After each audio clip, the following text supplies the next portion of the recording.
Alors, super, parfait. Bonjour à tous. Bonjour, bienvenue dans cette nouvelle webconférence de l'ADI. Donc aujourd'hui, nous sommes avec Agnès et Alban dans le chat, de l'URSSAF, et on va parler création d'activités, accompagnement de l'URSSAF, voilà. Donc, c'est un grand plaisir de vous avoir avec nous. J'espère que vous avez passé un super week-end et que vous pétez la forme. Donc, pour commencer, est-ce que vous pouvez nous dire, voilà, est-ce que c'est la toute première fois que vous participez à une webconférence avec l'URSSAF, l'ADI, et surtout, où est-ce que vous êtes? Parce qu'aujourd'hui, ça va être surtout orienté URSSAF, mais un peu dans l'Hexagone, bien que Agnès pourra bien sûr transmettre des liens pour les spécificités qu'il y a en Outre-mer. Voilà, c'est assez partagé. Première fois URSSAF, ok. Super. Écoutez, juste pour vous prévenir quand même, vous êtes super nombreux et on est très, très content de vous avoir.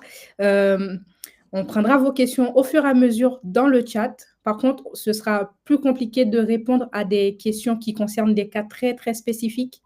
Voilà, donc on va passer 1h30 1h30 ensemble. On fera au mieux pour vous expliquer les choses, pour répondre à vos questions. Par contre, pour les cas plus spécifiques, on vous mettra les numéros de téléphone, les contacts, et vous pouvez bien sûr contacter l'URSSAF. Super. Il y aura bien sûr un replay, toujours. Ok, parfait.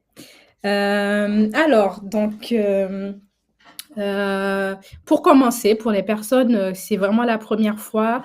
Cette webconférence est organisée par l'ADI et l'URSSAF. Donc, l'ADI est une association reconnue d'utilité publique qui est là pour faire en sorte que toute personne, peu importe si vous avez un capital, peu importe si vous avez un diplôme ou pas, vous puissiez ouvrir votre entreprise dans les meilleures conditions possibles, c'est-à-dire avec à la fois un accompagnement qui est personnalisé, qui est collectif, personnalisé, mais aussi un financement. Voilà. Donc, nous organisons bien sûr des webconférences avec nos partenaires comme France Travail, avec l'URSSAF aujourd'hui, sur différents sujets très techniques comme le business plan, sur les démarches administratives, mais aussi sur tout ce qui est les freins psychologiques pour tout ce qui est création d'entreprise. Donc voilà, nous sommes vraiment, l'ADI est présente partout en France, dans l'Hexagone, en Outre-mer. Vous pouvez voir les agences, aller à notre rencontre dans une agence qui est située la plus proche de chez vous. Donc voilà, je ne sais pas si Alban, qui avait un petit souci de micro, voilà. Non, toujours Un pas. petit souci de micro, mais on fait tout ce qui est possible pour le régler. Et puis, en attendant, on pourra répondre aux questions dans le chat. Ouais. Donc, En revanche, il y a une autre personne qui disait qu'elle n'avait pas le son. ouais. Et une autre personne qui demandait en quoi l'ADI c'était différent avec Active Créa. On peut peut-être en dire 2 mots.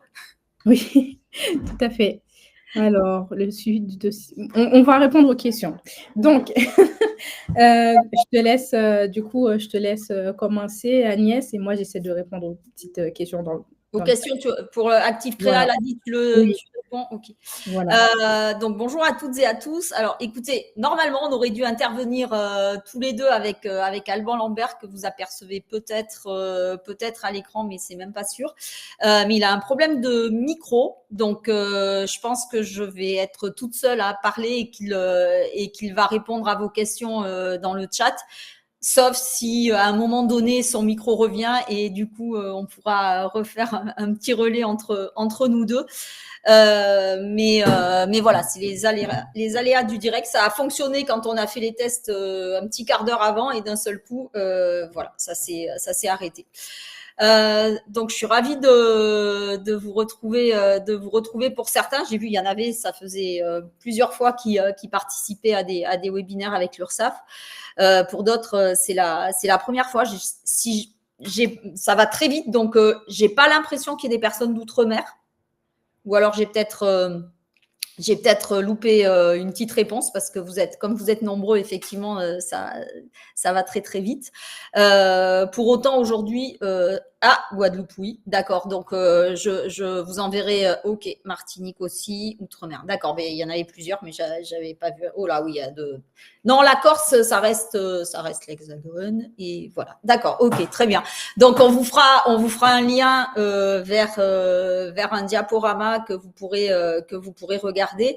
Et puis, j'expliquerai aussi sur le site auto-entrepreneur.ursaf.fr où vous pouvez retrouver l'ensemble des diaporamas ou des webinaires, etc., qui pourront vous être utiles à la suite de ce webinaire de cet après-midi.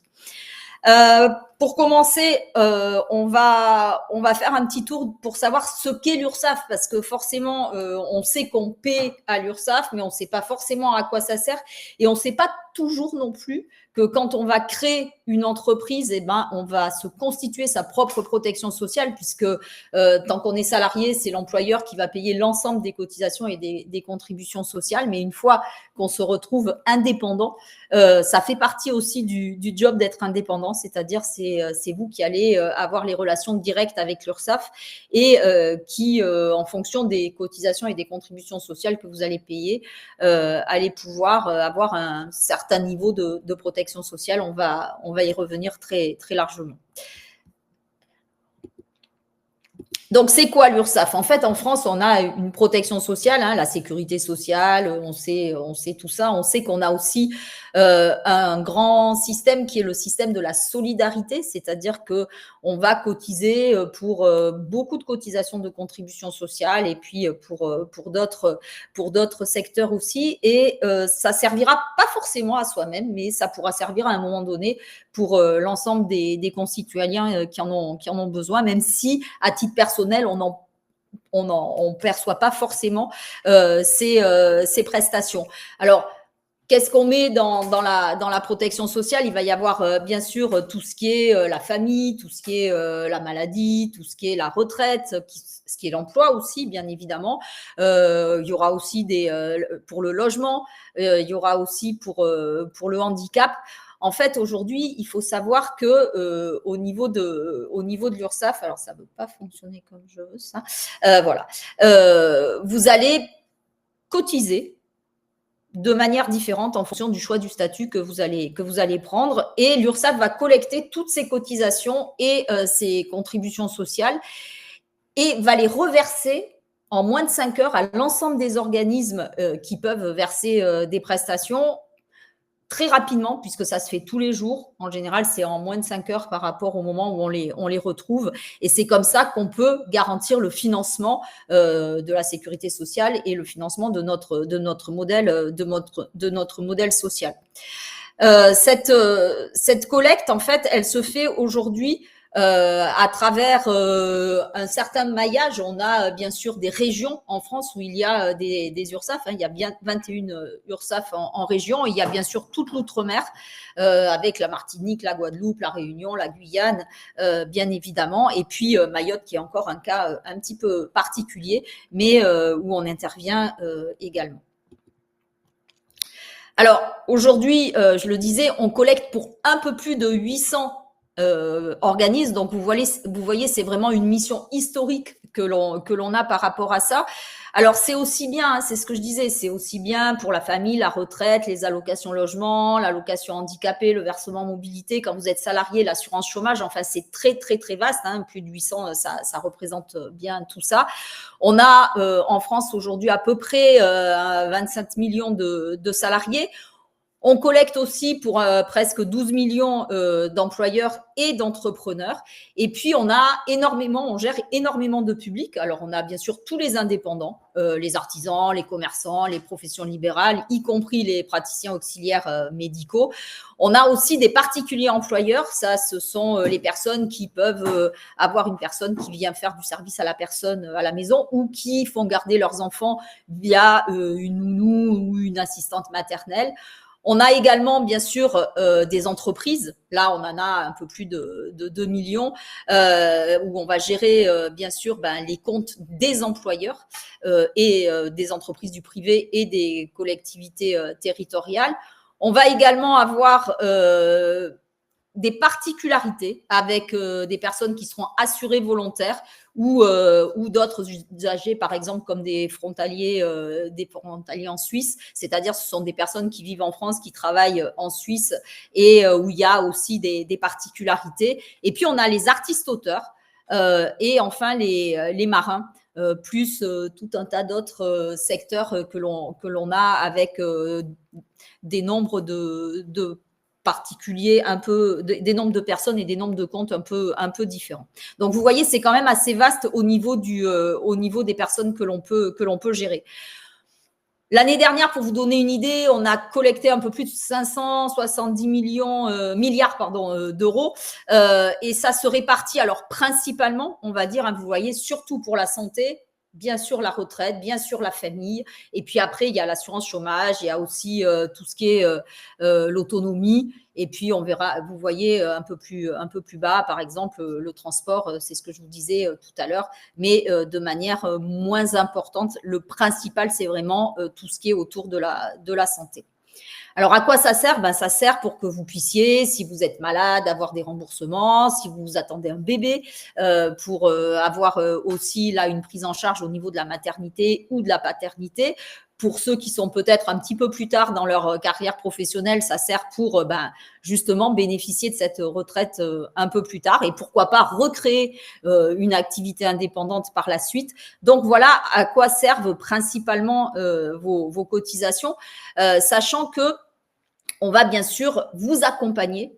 Alors nous, on vous connaît un petit peu moins avant la création d'entreprise, excepté quand on fait des interventions comme ça avec nos partenaires ou quand on est présent sur un certain nombre d'événements, salons ou autres, parce que forcément, une fois que vous allez vous créer, nous, on va vous connaître en tant que cotisant d'un côté ou de l'autre qu'usager, et du coup on va vraiment vous accompagner à partir du début de la création de votre entreprise jusqu'à la fin de la vie de votre entreprise. On verra toutes les offres qu'on peut mettre en place pour ne pas vous laisser tout seul, de la même manière qu'il faut que vous soyez accompagné quand vous allez créer votre entreprise. On vous accompagne pendant cette partie-là, et puis vous verrez aussi que si vous décidez de changer de statut au fur et à mesure de l'évolution de votre entreprise, il faudra aussi vous faire accompagner. C'est le maître mot vraiment quand on a une entreprise, c'est de ne pas rester tout seul parce que c'est important d'être accompagné dans certains cas. Donc, on va être là, bien sûr, pour faire de la prévention, pour faire garantir l'équité entre les différentes entreprises. On va vous écouter, on va vous informer tout au long. On va aussi faire de la lutte contre la fraude, alors que ce soit du travail dissimulé, mais aussi faire de la prévention, je disais, pour que vous soyez conscient que certaines prestations sociales sont exactement les mêmes, quel que soit votre profil, que vous ayez gagné beaucoup d'argent, que vous ayez beaucoup cotisé ou pas, il y en a, ce sont les mêmes. Il y en a d'autres qui sont complètement liés à ce que vous allez gagner et à ce que vous allez percevoir. C'est déjà le cas quand on est salarié, notamment pour la retraite, notamment pour les indemnités journalières maladie ou maternité. Donc, on verra que c'est important de tout déclarer quand on travaille pour obtenir le maximum de prestations sociales. Vous voyez, l'année dernière, juste pour une petite idée, on a collecté un peu plus d'1 milliard pour tout ce qui était la lutte contre la fraude. Donc, ça veut dire qu'on est très sensible avec d'autres organismes, bien évidemment, aussi à ce respect de la réglementation qui peut exister en France à ce jour, avec les évolutions que l'on peut avoir, bien évidemment, toujours au fur et à mesure. Donc, ça veut dire qu'il faut toujours vous tenir en éveil par rapport à ces évolutions de la réglementation. Alors, je parlais de l'accompagnement dédié aux créateurs d'entreprises. Il y en a une principalement pour tout ce que l'on va appeler les travailleurs non salariés, c'est-à-dire ce seront les entreprises individuelles qui sont auto-entrepreneurs, puisque c'est une entreprise individuelle, mais ça sera aussi le cas pour les entreprises individuelles qui sont à l'autre régime fiscal, qui est le régime du réel, le même que ceux où vous êtes quand vous êtes en EURL ou en gérance majoritaire d'SARL.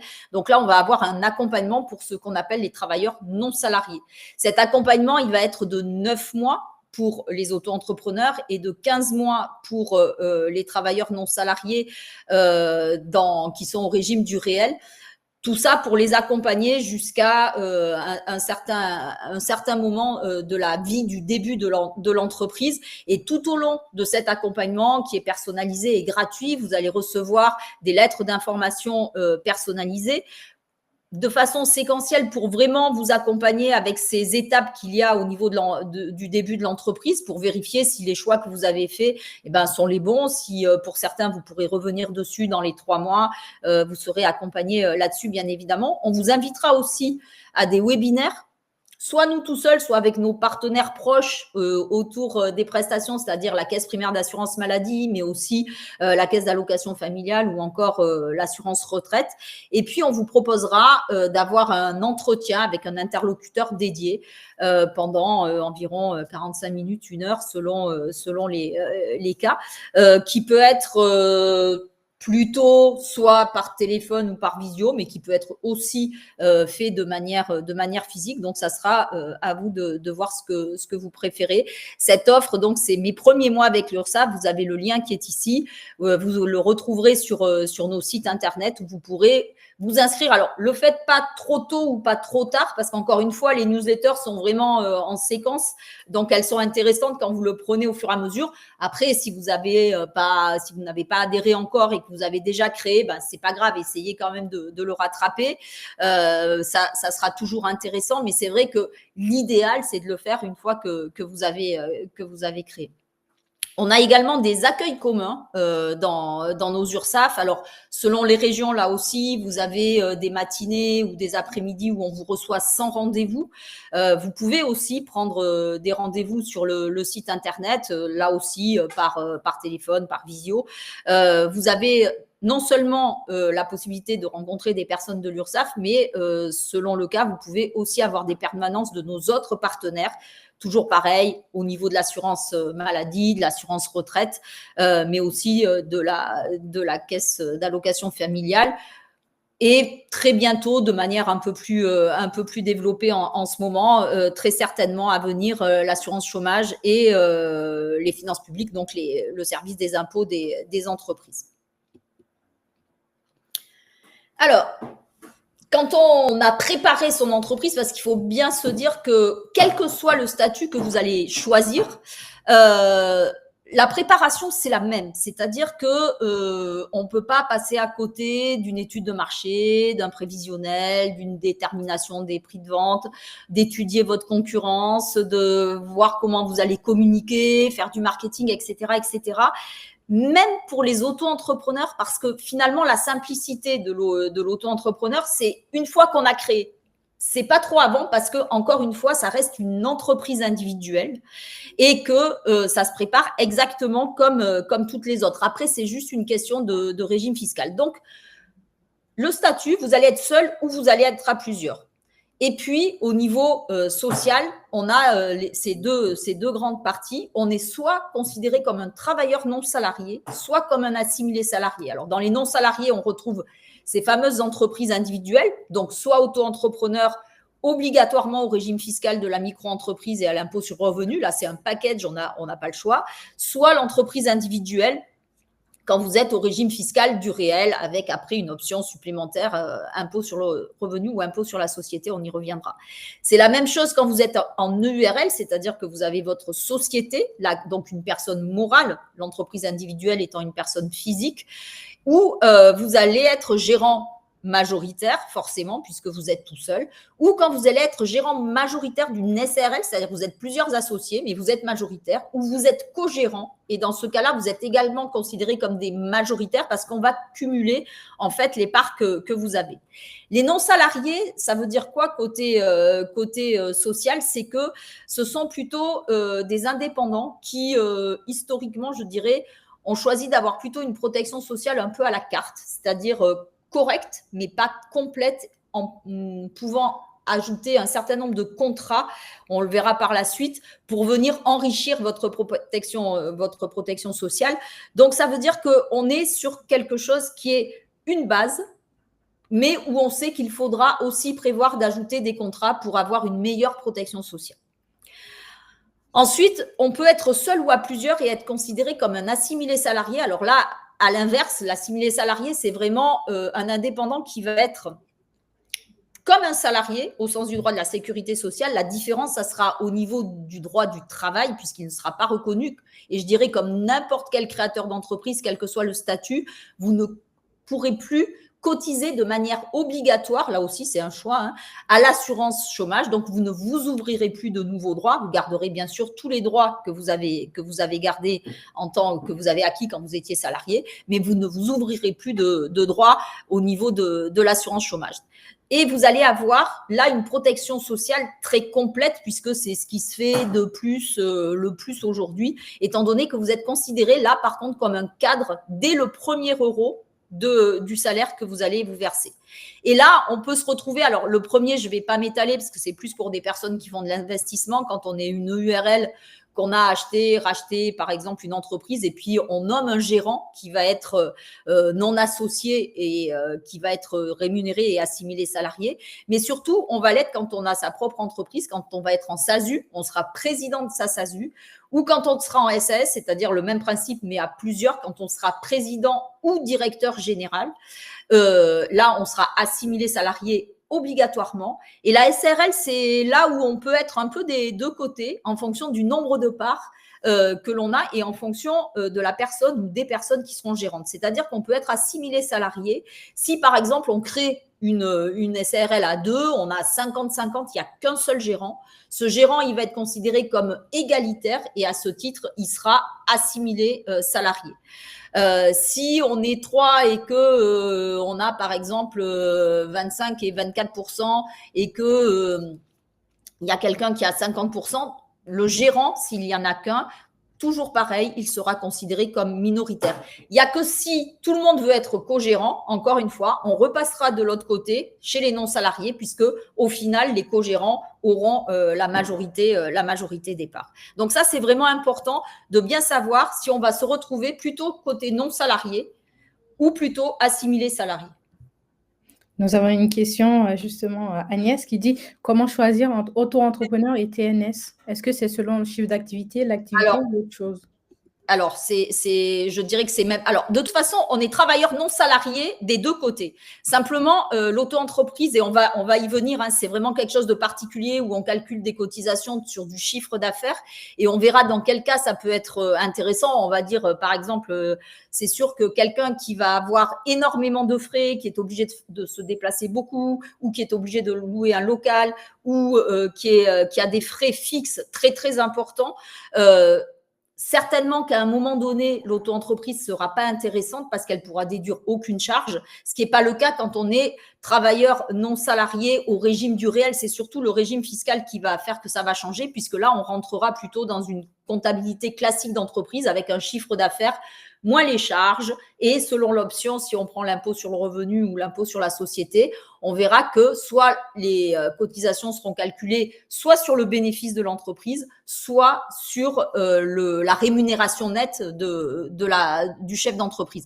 Donc, c'est vraiment pour ça qu'il faut bien se poser avant et être accompagné pour faire ce fameux prévisionnel et vraiment essayer de répertorier l'ensemble des charges fixes qui vont être celles que vous allez avoir en tant que chef d'entreprise pour savoir quel sera ce pourcentage, on va dire, de charges, pour savoir si dans un premier temps, ne serait-ce que pour un test ou pour faire un peu un tremplin, est-ce que ça serait quand même intéressant de démarrer avec de l'auto-entrepreneur et passer à autre chose, ou est-ce que dès le départ, l'auto-entrepreneur, c'est pas fait pour vous.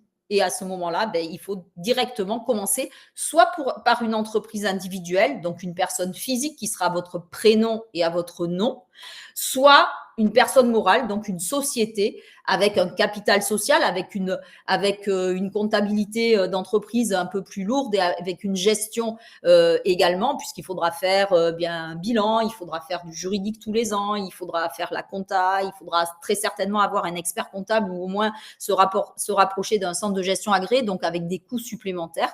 Mais dans certains cas, si vous êtes plusieurs à monter une société, je le dis bien, puisqu'en fait, il n'y a pas le choix dans ce cas-là. Dès qu'on est plusieurs, c'est forcément une société qu'on sera obligé de choisir. Donc là, il y aura le choix entre la SARL ou la SAS. Lorsqu'on veut faire de la facturation de prestations, vaut-il mieux se créer en micro ou en SASU? Ah ben là, pareil, on peut. Enfin, très honnêtement, ça va dépendre quelles sont quelle est la prestation de service, parce que prestation de service c'est très large et si je peux pas vous donner d'informations comme ça, mais ça reviendra aussi. Ça viendra aussi, le choix se fera en fonction, encore une fois, des charges que vous aurez et aussi de ce que vous pensez être le développement de votre entreprise. Est-ce que ça va se faire plutôt sur une durée de 2-3 ans ou est-ce que c'est une activité qui forcément va démarrer très très rapidement? Donc là, ça peut être aussi un choix. Est-ce que vous allez vous adresser qu'à des particuliers? Est-ce que vous allez vous adresser qu'à des entreprises ou entre les deux? Tout ça, ça doit rentrer en ligne de compte. Donc il faut vraiment bien se préparer. C'est pour ça qu'il faut être accompagné pour choisir ce fameux statut juridique déjà. Non, alors c'est ce que j'ai dit tout à l'heure pour la SASU, y a-t-il des droits au chômage? C'est non, parce que quel que soit le statut que vous allez choisir à partir du moment où vous devenez chef d'entreprise, vous ne cotisez plus de manière obligatoire à l'assurance chômage. Vous ne vous ouvrez plus de droits, c'est ce que j'ai dit. Vous gardez les droits que vous avez acquis. Après, il existe des assurances privées, on pourra en reparler, mais c'est encore quelque chose à rajouter et peut-être qu'au fur et à mesure de la présentation, vous vous apercevrez en fait que il y a peut-être d'autres choses à prendre en premier pour vous protéger, peut-être vous d'ailleurs, d'abord votre santé et votre personne réellement, plutôt que de partir directement vers une assurance privée du chômage, même si ça peut être intéressant selon le choix que vous souhaitez. Ben voilà, ça j'ai répondu. Je ne sais pas si tu veux qu'on prenne les questions un peu au fur et à mesure, comme je ne sais pas ce qu'Alban peut. Alors, Alban, il répond à quelques questions. Il y a beaucoup de questions, ça monte. Alors, je pense qu'on peut prendre les dernières questions qui continuer un petit peu et on reverra. À la limite, c'est peut-être prendre quelques questions que moi je vois pas parce que je peux pas avoir les deux en même temps et puis les reposer après au fur et à mesure. Oui. Faire des petits points de temps en temps, comme ça on verra. Juste une dernière question. Quelqu'un a demandé, je ne peux pas être salarié de notre propre SASU? Si la personne est président ou présidente ou directeur ou directrice générale, elle sera assimilée salariée. S'il y a d'autres personnes qui sont présidents et directeurs général ou si c'est un président et un directeur tout court, c'est-à-dire qu'il n'y a aucun pouvoir de gestion dans l'entreprise, pas les signatures, pas la possibilité d'engager l'entreprise, etc., les signatures d'échecs et tout, à ce moment-là, ça sera un salarié classique. Mais ça veut dire c'est plus l'entreprise de la personne, c'est un salarié de l'entreprise.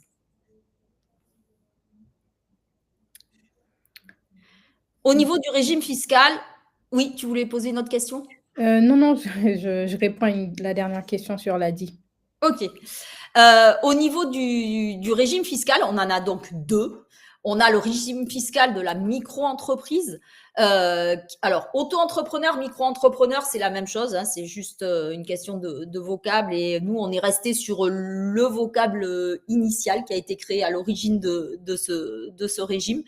Là, on est obligatoirement au régime fiscal, par contre, de la micro-entreprise et à l'impôt sur le revenu. C'est ce que je disais tout à l'heure. On est sur un bloc, c'est un package total, c'est je suis auto-entrepreneur, je suis une entreprise individuelle, donc elle sera obligatoirement à mon prénom et à mon nom, avec la mention EI qu'on est obligé d'ajouter maintenant avant ou après le prénom et le nom pour entrepreneur individuel. Ça n'empêche pas d'avoir un nom commercial, mais juridiquement, comme c'est une personne physique en tant qu'entreprise individuelle, elle sera bien au prénom et au nom de la personne. Et puis, si on n'est pas au régime de la micro-entreprise, on est au régime du réel. Et là, en fait, on peut être soit en entreprise individuelle. Alors, j'ai vu une question passer tout à l'heure et je n'ai pas répondu parce que je vais y répondre là tout de suite maintenant. On peut être on est au régime du réel quand on est en entreprise individuelle ou en EURL, en SARL ou encore en SASU ou en SAS. Et là, en fait, on va avoir le choix. Alors, de manière plutôt spontanée, les sociétés sont très souvent à l'impôt sur la société, mais peuvent opter pour un certain délai à l'impôt sur le revenu si c'est plus intéressant pour eux. Et les entreprises individuelles, depuis mai 2022, ont le choix aussi d'opter ou pour l'impôt sur le revenu ou pour l'impôt sur la société. Ça, c'est quand même une nouveauté qui est intéressante dans certains secteurs d'activité où les personnes étaient toujours en entreprise individuelle, ne souhaitaient pas forcément créer une société, mais se retrouvaient notamment socialement dans une situation un peu compliquée à certains moments parce qu'elles étaient obligatoirement à l'impôt sur le revenu. On y reviendra pour voir les différences. Au niveau du régime social, alors, on a 3 grands blocs, ce que je vous disais tout à l'heure, on a les auto-entrepreneurs, les travailleurs non salariés et les assimilés salariés. Les auto-entrepreneurs, donc régime fiscal de la micro-entreprise, qui est pour, je dirais, beaucoup d'activités, notamment pour les commerçants, les artisans, les professions libérales non réglementées, et celles qui relèvent de la CIPAV. Alors, la CIPAV, il y en a une vingtaine. Ce sont les architectes d'intérieur, mais ce sont aussi des ostéopathes ou des psychomotriciens, diététiciens, psychothérapeutes, psychologues, mais ça peut être aussi des moniteurs de ski ou des guides conférenciers ou des experts automobiles. Vous verrez qu'il y a une vingtaine simplement d'activités qui peuvent être auto-entrepreneurs en relevant de cette caisse particulière de l'assurance vieillesse, qui est la caisse interprofessionnelle pour l'assurance vieillesse des professions libérales. Donc, tout cela peuvent être auto-entrepreneurs. Il y a des activités où c'est carrément interdit. C'est pas possible. C'est-à-dire, si vous êtes kiné, infirmier, même pour des remplacements, je le dis parce que quelquefois, on en retrouve qui pensent avoir la possibilité de le faire quand on fait des remplacements au début, quand on sort des études de praticiens auxiliaires médicaux, ça ne fonctionne pas. Les médecins, bien sûr, les avocats, mais aussi les experts comptables, tout ce qui va être aussi autour de la TVA immobilière, c'est-à-dire un agent immobilier ne peut pas être auto-entrepreneur, de même qu'un agent d'assurance. En revanche, quand vous êtes mandataire pour des agents immobiliers, c'est-à-dire que vous ne touchez que des commissions, dans ce cas-là, c'est possible d'être agent commercial en auto-entrepreneur. Ce régime, il est basé sur le chiffre d'affaires, c'est-à-dire qu'on va toujours vous demander de déclarer votre chiffre d'affaires hors taxe pour calculer vos cotisations et vos contributions sociales. France Travail vous demandera ce chiffre d'affaires aussi pour calculer si vous continuez à percevoir les allocations de retour à l'emploi. Ils vous demanderont ce montant de chiffre d'affaires déclaré tous les mois pour savoir qu'est-ce qu'ils doivent vous verser en complément, ou si vous gagnez trop d'argent, peut-être stopper le versement sur un mois. Ça ne sera pas perdu, ça sera juste décalé dans le temps. Et ce chiffre d'affaires, en fait, il est à ne pas dépasser au moins pendant 2 années consécutives, avec des montants qui seront de 188 700 € si vous êtes dans de la vente ou de la fabrication et de la vente, et de 77 700 € si vous êtes en prestation de service ou si vous êtes en activité libérale, sachant qu'on peut très bien avoir 2 activités quand on est auto-entrepreneur. Bien évidemment, on peut avoir qu'une seule auto-entreprise parce que c'est encore une fois une entreprise individuelle, donc personne physique, donc une seule, mais on peut avoir plusieurs activités. Si vous en avez une qui dépend de la vente ou de la fabrication de la vente et une qui dépend des prestations de services ou des professions libérales, eh bien, il ne faudra pas dépasser ces 188 700 € de toute façon, dont 77 700 € au titre de l'activité de prestation de services, sachant aussi que c'est proratisé en fonction du moment où vous allez créer dans l'année. Vous verrez sur nos diaporamas qui sont vraiment consacrés, ou nos webinaires vraiment consacrés à l'auto-entreprise, on vous explique également et on vous met des exemples pour cette partie-là. Ensuite, on est en franchise de TVA jusqu'à certains seuils. Alors, je ne vais pas trop m'étaler sur les seuils parce qu'ils vont changer aussi. Ceux-là, on est sûr qu'ils vont changer l'année prochaine. Les chiffres d'affaires, on ne sait pas encore. Mais il faut savoir qu'il y a ce qu'on appelle un seuil majoré. Aujourd'hui, ça serait 101 000 € pour la vente, 39 100 € pour la prestation de service. C'est juste pour vous donner un exemple. Si on dépasse le montant de seuil majoré, on est obligé de facturer la TVA à partir du premier jour du mois au cours duquel on le dépasse. Ça veut dire qu'il faut que vous anticipiez. Là, c'est votre casquette de chef d'entreprise qui vient s'adosser à votre casquette d'entrepreneur sur votre partie technique, on va dire. Il faut l'anticiper parce qu'il faudra demander le numéro de TVA intracommunautaire auprès du service des impôts des entreprises. Il faudra aussi qu'à partir du premier jour du mois, vous fassiez des factures avec de la TVA. Ça se rappellera de la TVA collectée. Parce que si vous attendez la fin du mois, il faudra les refaire et que les clients particuliers à qui vous aurez ajouté 20% au passage ne vous rembourseront jamais les 20%. Donc, vous allez perdre 20% direct. Donc, il faut vraiment anticiper ce passage. C'est plutôt une bonne nouvelle, parce que ça veut dire que votre chiffre d'affaires se développe et c'est plutôt bien. Mais il faut vraiment faire attention à ce passage. Et en même temps que vous allez collecter de la TVA, vous allez pouvoir aussi, sur les achats professionnels que vous allez faire, récupérer la TVA qu'il y aura sur les factures qu'on vous donnera, qu'il faudra garder, bien évidemment. Et ça s'appelle la TVA déductible. Et ce que vous reverserez aux impôts, en fait, ça sera la différence, la soustraction entre la TVA collectée et la TVA déductible.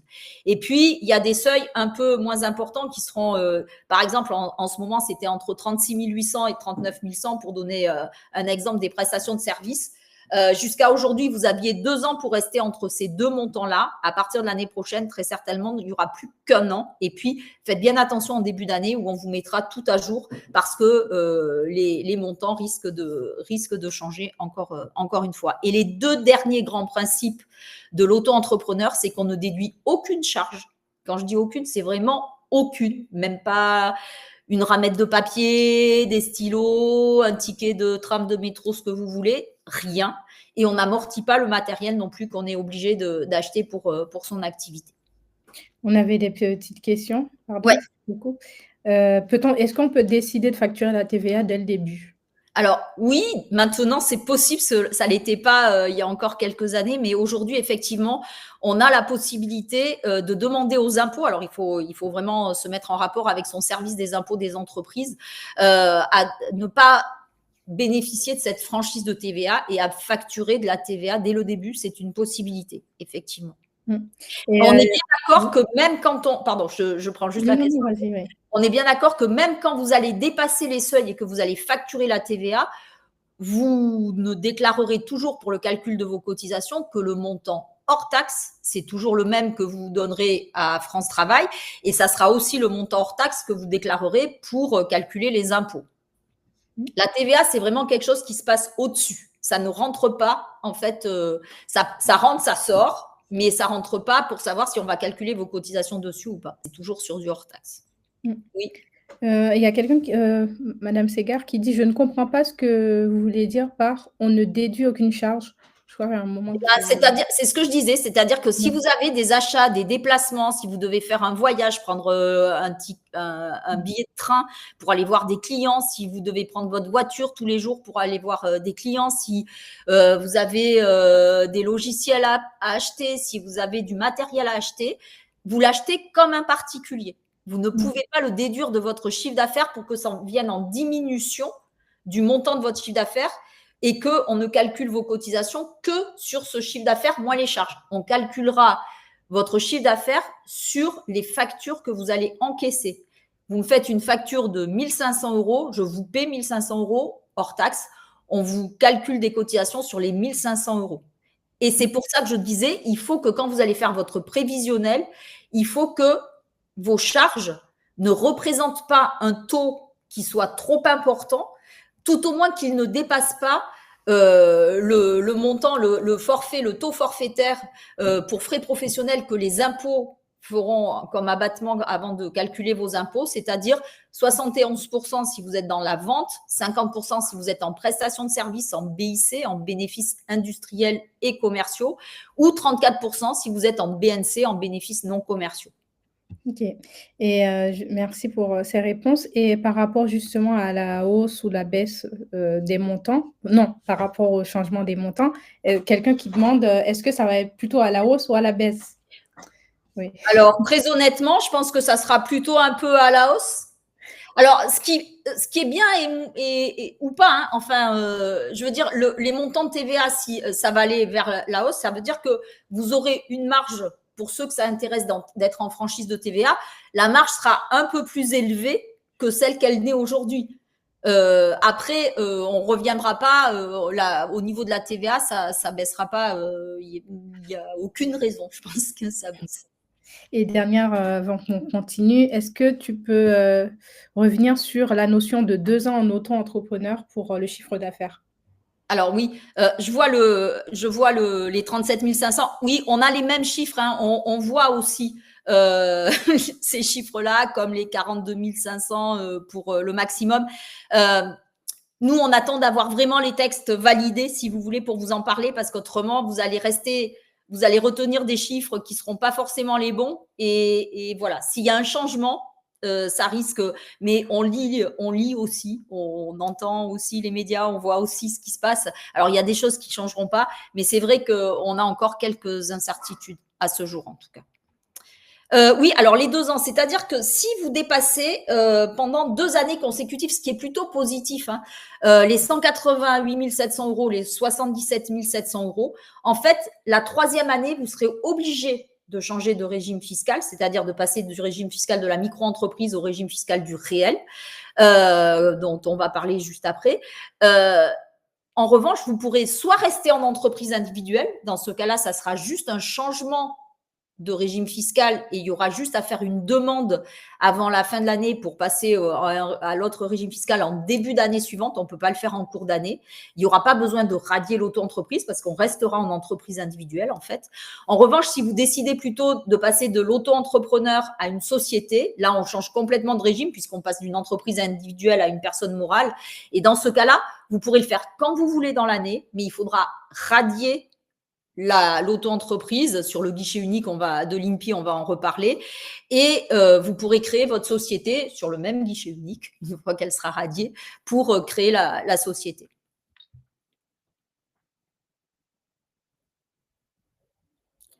Pourquoi j'ai pas compris et oui, c'est l'inconvénient d'être au régime micro, mais j'ai pas dû voir ce qu'il y avait écrit avant. Pour moi, il n'est pas intéressant de rester en EI et si on a plus de 29% de taxes. Il faudrait que je revoie la question après. Si vous êtes travailleur non salarié, donc au régime du réel, donc là, on est bien sur les entreprises individuelles au régime du réel pour un gérant majoritaire d'une EIRL ou une gérance majoritaire ou une cogérance majoritaire d'une SARL.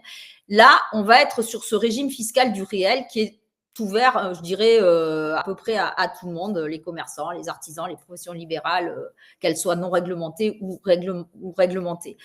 Comme je vous le disais tout à l'heure, volontairement, on va dire, pour payer moins de cotisations de manière obligatoire, c'est un statut où on n'est jamais considéré comme un cadre, même si on gagne très bien sa vie. Donc, ça veut dire que au niveau des cotisations, notamment de la retraite complémentaire, où il y a une vraie différence quand on est cadre ou pas cadre, eh bien, il y aura des points de retraite complémentaire, mais qui seront forcément moins élevés que si vous êtes sur un statut cadre, c'est-à-dire un statut assimilé salarié. Ensuite, pour la partie régime social, on va avoir, en fonction de l'option que vous allez choisir, et je vais vous en parler, on va avoir votre calcul de cotisation et de contribution sociale qui sera fait sur votre revenu professionnel. Ça, ce sera si, dans le cadre du régime du réel, vous optez pour l'impôt sur la société. En revanche, si vous optez pour l'impôt sur le revenu, on va calculer vos cotisations sur le bénéfice de l'entreprise.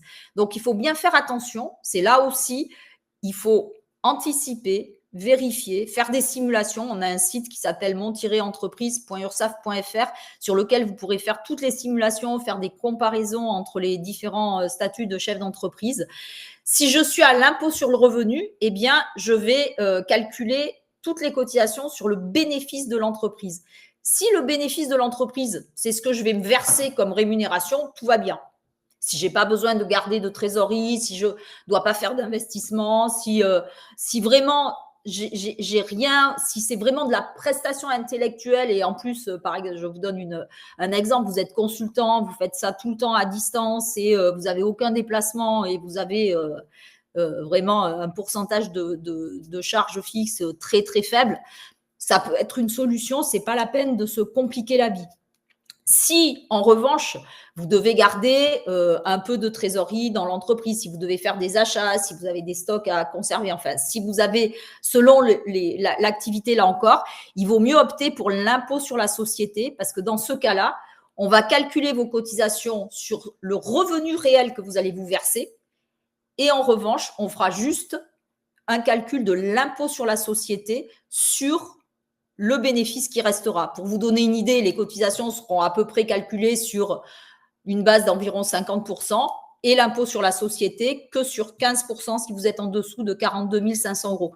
Ça veut donc dire que si vous n'aviez pas choisi cette option-là, on aurait tout calculé sur à peu près les 50%, même si vous ne versez pas la totalité du bénéfice. Donc, il faut vraiment faire attention à cette option-là de l'impôt sur la société ou l'impôt sur le revenu. Et puis enfin, on a les assimilés salariés. Donc ça, ce sont ceux, encore une fois, qui sont président ou directeur général d'une SAS, d'une SASU, ou gérant minoritaire ou égalitaire d'une SARL.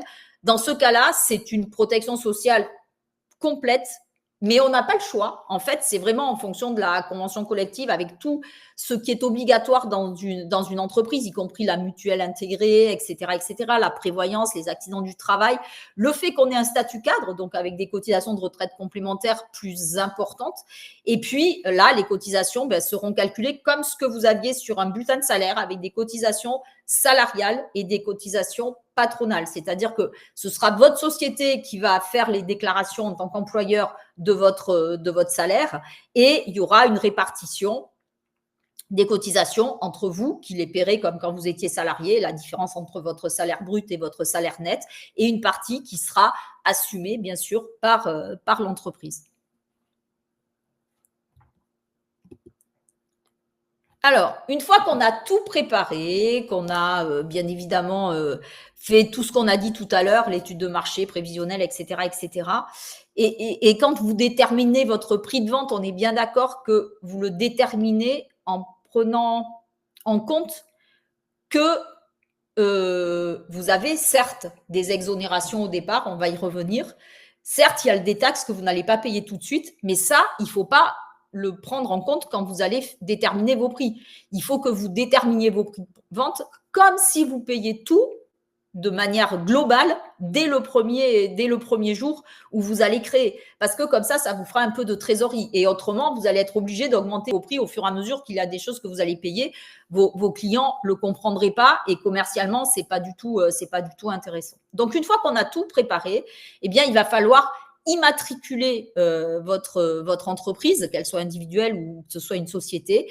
Et depuis maintenant un peu plus d'un an et demi, on a le guichet unique de l'INPI, hein, c'est géré par l'INPI, que vous pouvez atteindre depuis le lien formalité.entreprise.gouv.fr pour effectuer toutes les formalités d'immatriculation, mais aussi de modification.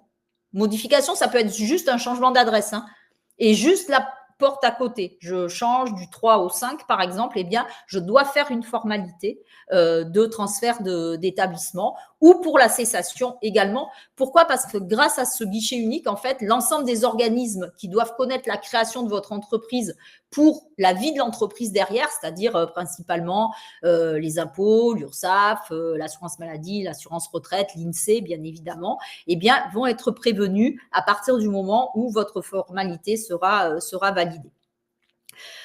Il faudra faire attention, bien évidemment aussi, dans certains secteurs d'activité et notamment tout ce qui est dans le BTP, mais aussi pour les coiffeurs, les esthéticiens, mais aussi les taxis, donc aussi les VTC. Il y a des examens à avoir obligatoirement. Vous serez obligé d'avoir soit un diplôme, soit une expérience professionnelle de 3 ans. Et ça sera vérifié pour ces activités-là au moment de l'immatriculation. C'est la chambre de métier qui, en fonction des documents que vous allez joindre à votre immatriculation, va accepter ou non et va définir que vous avez le droit d'exercer cette activité ou pas. Donc, c'est très important d'avoir vos documents pour prouver que vous êtes bien un expert dans l'activité.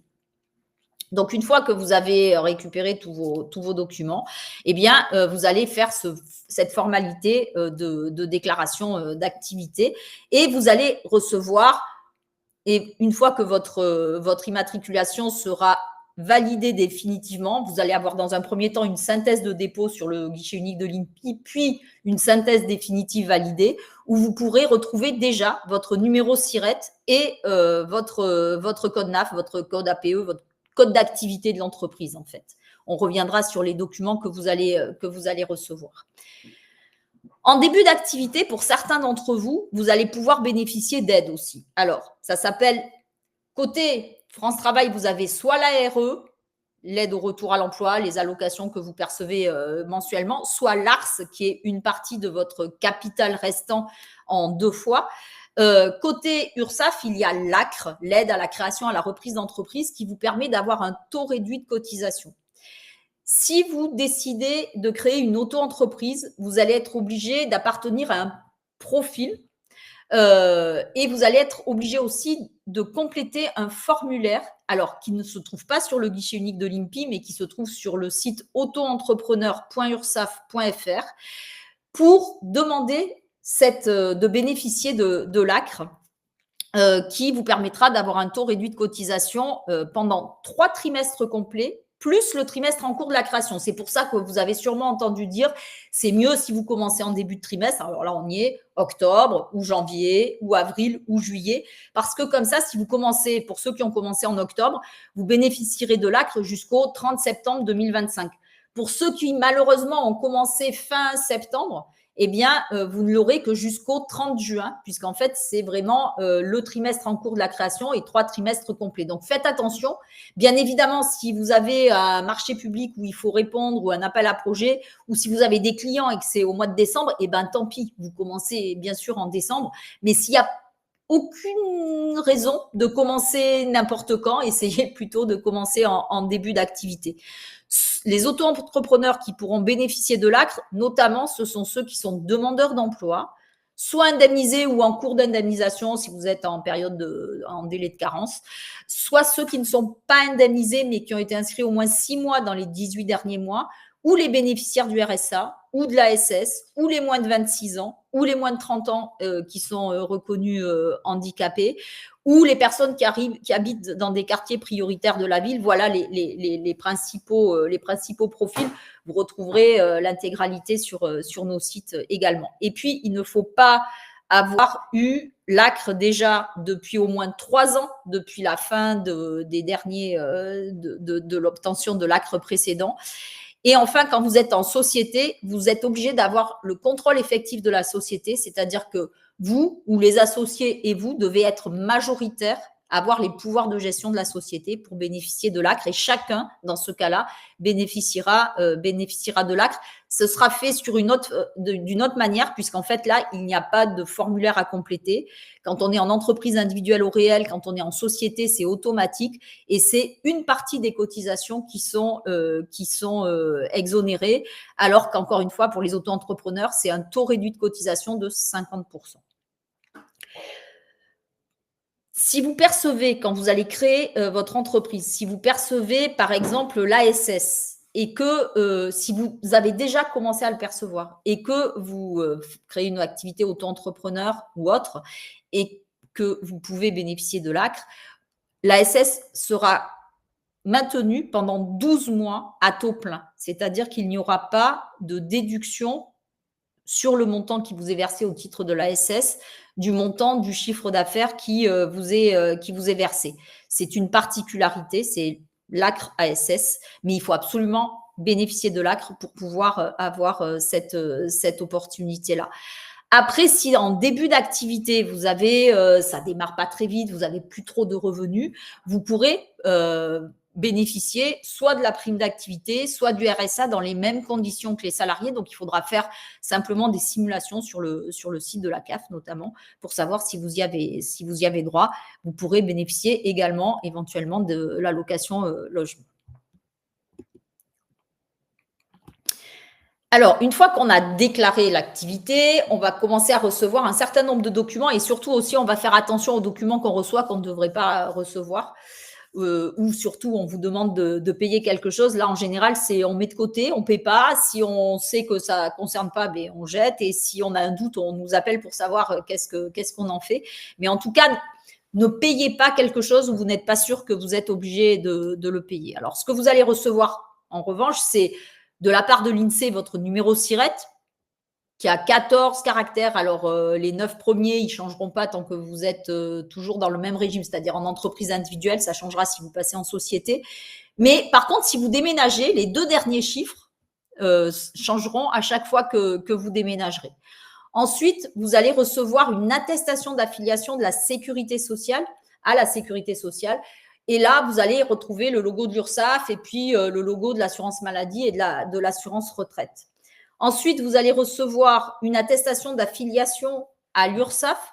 Et là, ça veut dire que vous êtes intégré dans notre système d'information et vous aurez accès à l'ensemble des services en ligne sur nos sites. Et pour ceux qui seront au régime du réel, vous recevrez un premier échéancier de paiement de cotisation. Et puis, vous recevrez également un document des impôts, alors qui ne vous sert pas tout de suite, mais qu'il faut compléter tout de suite et le renvoyer. Ça vous servira à payer certaines taxes qu'on paie qu'à la fin de la deuxième année. Mais pour autant, ça vous permet aussi déjà de répondre aux questions que vous posent les impôts. Et surtout, ça vous permet aussi de créer votre compte professionnel sur le site des impôts. Et si vous avez des questions comme ça, vous pourrez les poser en tant que professionnel aux personnes des impôts qui s'occupent justement des entreprises. Faites bien attention simplement pour ceux qui souhaitent domicilier leur entreprise chez eux, et je pense surtout aux auto-entrepreneurs. Si vous êtes propriétaire, il n'y a aucun problème. Si vous êtes locataire, n'oubliez pas de demander à vos propriétaires ou à vos syndics ou voir s'il n'y a pas d'interdiction de domicilier une entreprise individuelle, même si vous ne recevez pas de public, parce que dans certains cas, ça peut être refusé. Et donc, ce n'est pas la peine de créer une entreprise pour faire des modifs tout de suite après parce que c'est refusé. Donc, dans ce cas-là, il y a plusieurs solutions. Soit vous pouvez le domicilier peut-être chez des parents ou comme ça, ou alors il y a des structures de domiciliation qui existent justement pour les personnes qui ne peuvent pas domicilier les entreprises chez eux. Alors, qu'est-ce que je vais payer comme cotisation pour me fonder ma protection sociale? On va bien sûr, pour tout le monde, on va cotiser pour la maladie, pour la maternité, paternité, pour les indemnités journalières, pour les allocations familiales, pour la CSG, CRDS, pour la formation professionnelle, même si pour ceux qui seront travailleurs non salariés, vous garderez votre compte personnel de formation, mais pour autant, vous cotiserez aussi à une contribution qui vous permettra cette fois d'avoir des aides financières, mais qui ne seront pas cumulables comme dans le CPF, mais qui seront tous les ans, où vous pourrez en avoir une, mais en revanche, elles ne se cumulent pas. Vous cotiserez aussi pour la retraite de base, la retraite complémentaire obligatoire et pour l'invalidité décès. Et puis, il y a des cotisations où, en fonction de votre statut, vous ne cotiserez pas dessus ou vous cotiserez simplement si vous êtes assimilé salarié. C'est notamment la retraite complémentaire cadre, la prévoyance, la mutuelle soins de santé qui doit être mise en place dans l'entreprise, soins de santé et prévention, et également, bien sûr, tout ce qui est accident du travail et maladie professionnelle qu'on peut retrouver dans des contrats de prévoyance.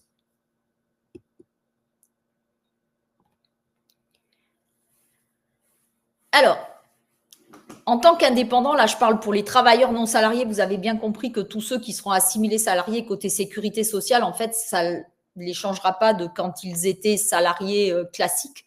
Mais pour les autres, vous allez bien sûr pouvoir bénéficier de la couverture maladie universelle de base. C'est-à-dire que vous aurez, quand vous allez chez le médecin, acheter des médicaments, malheureusement, si vous avez besoin d'être hospitalisé, vous aurez des remboursements qui sont les mêmes quand on est salarié ou quand on est indépendant. La base sécu de remboursement sera la même. Vous allez avoir aussi les mêmes prestations versées par la CAF. Ça sera en fonction du nombre d'enfants, des revenus du foyer et voilà, comme c'est le cas quand on est salarié. Vous aurez aussi une pension de retraite, et notamment pour la retraite de base, pour la plupart d'entre vous, excepté ceux qui relèvent vraiment de caisses de retraite particulières. Alors, ça peut être la CIPAV, mais pour ceux qui sont en dehors de l'auto-entrepreneur, si vous êtes dans des professions réglementées, ça se calcule un peu différemment. Mais autrement, pour les artisans, les commerçants, les professions libérales non réglementées, la formule de calcul pour votre retraite de base, la retraite de base, on est d'accord, c'est là où vous essayez de valider 4 trimestres tous les ans pour en avoir assez pour partir à la retraite à taux plein quand vous avez le nombre de trimestres requis en fonction de votre âge de naissance. Eh bien, la formule de calcul est exactement la même pour tout le monde. Il n'y a aucune différence entre un salarié et un indépendant. Et puis, les droits à la formation professionnelle, c'est ce que je vous disais il y a quelques minutes. Et là, vous allez avoir, en fonction de votre activité, en plus du CPF, vous aurez un fonds de formation spécifique qui sera le FIF-PL si vous êtes en profession libérale, qui sera l'AGFIS si vous êtes commerçant, et le FAF-CEA si vous êtes artisan. N'hésitez pas à aller voir sur leur site, parce que il y a vraiment en fonction de votre activité, il peut y avoir des différences. N'hésitez pas pour les artisans à vous rapprocher de la chambre de métier qui font aussi des formations en partenariat avec le FAF-CEA. Donc, il faut vraiment se poser les questions. Ça sera aussi la particularité quand on est chef d'entreprise, il faudra aller chercher l'information, pas toujours attendre qu'elle vous arrive. Et ça fait partie d'être un peu débrouillard, peut-être, pour se dire, déjà, pas se dire je suis indépendant, j'ai plus droit à rien. Ça, c'est vraiment quelque chose de un peu ancré dans les esprits, mais qui est de moins en moins vrai. Et surtout, c'est je vais demander.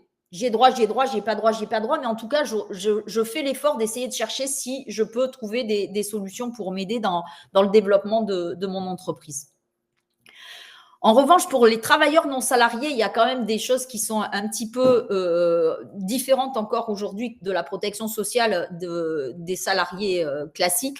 J'ai commencé à le dire, on n'est pas couvert pour les accidents du travail, la maladie professionnelle. Alors bien sûr, on est en France, donc on ne vous laisse pas si vous avez un accident, on ne vous laisse pas comme ça. Vous avez les frais de santé qui sont pris en compte.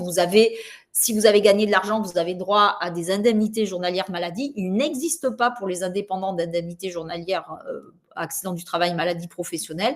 Mais pour être couvert et pour venir compléter des indemnités journalières de sécurité sociale, eh bien, il faudra prendre un contrat de prévoyance. Pour ceux qui seront au régime du réel, d'ailleurs, ces contrats pourront venir en déduction des charges et apporter une partie de défiscalisation, mais en tout cas, ça vous permettra d'avoir un complément à vos indemnités journalières maladie, et vous pourrez aussi prendre une option pour les accidents du travail et les maladies professionnelles. Ou alors, vous pouvez choisir de prendre une assurance volontaire auprès de la caisse primaire d'assurance maladie, uniquement pour l'assurance volontaire et pour l'assurance volontaire pour les accidents du travail et les maladies professionnelles. Et puis, on le disait tout à l'heure, pas de cotisation à l'assurance chômage de manière systématique et obligatoire. Donc, simplement, si vraiment vous le souhaitez, avoir une assurance privée pour combler ce manque-là.